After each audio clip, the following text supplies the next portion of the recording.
성인병이라고 이야기할 수 있는 식습관, 그 다음에 운동하는 습관, 이 두 가지가 문제가 생긴 거잖아요. 그러면 이 두 가지 문제를 해결하기 위해서는 습관을 만드는 것이 가장 중요한 포인트 중에 하나예요. 나는 그래도 뭐 공부도 좀 했고, 그리고 인생살이도 좀 잘 해왔는데 그것은 나의 의지 덕분이야 라고 생각하는 순간 망해요.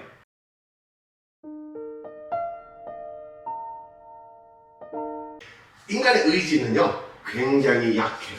난 하기 싫은 직장 생활을 계속했다, 뭐 이런 것들도 있을 수 있잖아요. 내 뭐 처자식 때문에 난 열심히 일했다, 뭐 이런 것부터 시작해가지고 일상처럼 만들어지기 위해서 반드시 습관화가 있어야 되는데, 그 습관화가 식습관, 그 다음에 운동 습관의 핵심 포인트예요. 참고로 내 입맛을 바꾸기 위해서는 혓바닥에 있는 그 미각세포를 바꾸는 게 제일 좋지 않을까요? 상황이 더 중요해요. 인간의 세포는 보통 짧으면 3주, 길게는 90일 정도만 있으면 세포가 이제 바뀌어요. 라면을 끓여야겠다라고 생각하면 최소 3주는 버텨야 되거든.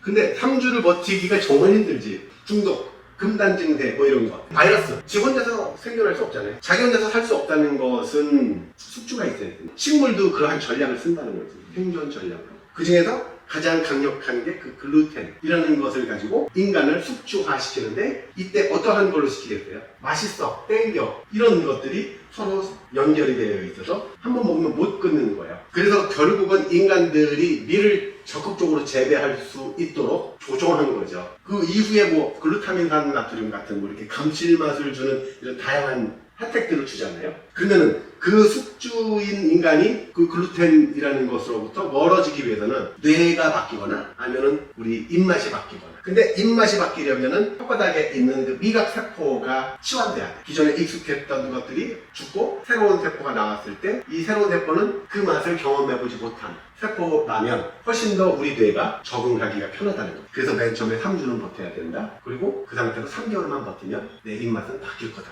이런 것들이 식습관을 고치기 위해서 가장 중요한 포인트 중에 하나예요. 그러면 그것을 그대로 활용한다고 하면 상황이 더 중요해요. 그 운동 습관을 만들기 위해서 아까 말씀드린 두 가지. 일단 귀찮으면 안 돼. 힘들고 지루하면 안 돼. 이것이 가장 강력한 빌런이라고. 아주 간단하게 귀찮다라고 생각 들지 않을 만큼의 짧은 시간, 5분도 좋고 10분도 좋으니까 일단 로라에 올라갔다 내려왔다. 무조건 하루에 한 번. 그리고 올라갔다 내려온 것들을 적는 거죠. 여기서부터 시작을 하셔야 돼요. 5분은 할 수 있잖아요. 5분 못하겠어 그러면 1분만이라도 화장실을 갈 때, 화장실을 꼭 갈 거 아니에요. 아침에 일어나가든 아니면 집에 돌아와서 씻든 이 루틴하고 묶는 거지. 화장실을 가기 전에 롤라에 올라가서 1분이든 5분이든 돌리고 화장실 간다. 좀 시간적인 여유가 있으면 5분짜리를 2번 하고 화장실 가기. 5분 했는데 땀이 날라 그래? 조금만 더 해볼까? 땀 날 때까지. 어차피 씻을 거니까. 라고 생각이 바뀔 수도 있지 않겠어요? 이런 상황을 계속 만들어주는 거죠. 이런 상황들이 쌓이고 쌓이면 3주쯤 있으면 이제 그동안 표시해놓은 내 일과표를 보고서 야, 이거 여태까지 해온 것이 아까우니 한 번만 더 할까? 라는 상황이 겹쳐지지 않을까요? 그럼 거기서부터 뭔가가 이제 딱 쌓이다가 요놈이 90일쯤 지나면 이제는 루틴으로, 하나의 습관으로 내 몸이 기억을 하게 됩니다.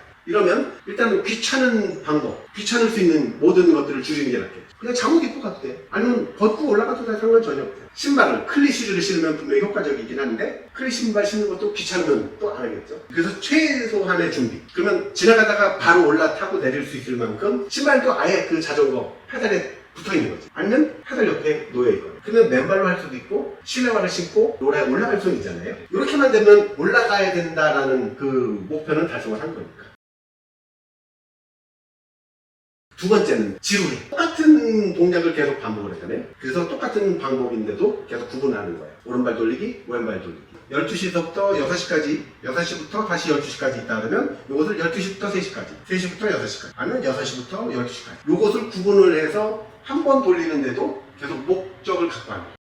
그러면 그만큼 다양한 방법이 생기겠죠. 그럼 오른발 연습, 왼발 연습, 오른발도 부분 연습, 왼발도 부분 연습하면 4개의 연습 구간이 생기잖아요. 그러면 4개만큼 30초만 한다도 2분이 소요되는 거죠. 이것을 다리로만 한다, 무릎으로만 한다, 골반으로만 한다. 로 3가지로 나누면은 2분짜리가 6분이 되는 거예요. 그 다음에 팔을 좀 더 씁니다, 몸을 좀 더 씁니다. 를 하나로 더 하면은 6분짜리가 12분이 되는 거예요. 이런 식으로 하면 이것이 순서대로 나누어서 따라가다 보면 지루한 것은 조금 줄어들어요. 그리고 이제 세 번째가 힘순 거. 영장류라고 얘기하는 그 고릴라부터 시작해가지고 모든 동물들은 일정량의 근육을 유지해요. 심지어는 곰 같은 애들은 동면을 함에도 불구하고 근육 소실이 없도록 진화가 돼요. 뭐 아무것도 안 하니까 점점 먹는 게 줄어드니까 줄어들긴 하겠지만, 근데 몸은 인간이라는 것이 힘든 것을 싫어해요. 몸이 생존을 그렇게 해왔어요. 그 편한 것을 추구한다고. 서 있으면 앉고 싶고 앉으면 눕고 싶은데, 이것은 인간이라는 것이 이 근육이라는 조직을 얼마나 비효율적이고 우리 생존을 위해서 에너지만 잔뜩 쳐먹는 아주 효과가 떨어지는 부분이라고 몸이 인식을 해요. 그래서 유일하게 아무것도 안 하면 근육이 소실되는 게 인간이에요.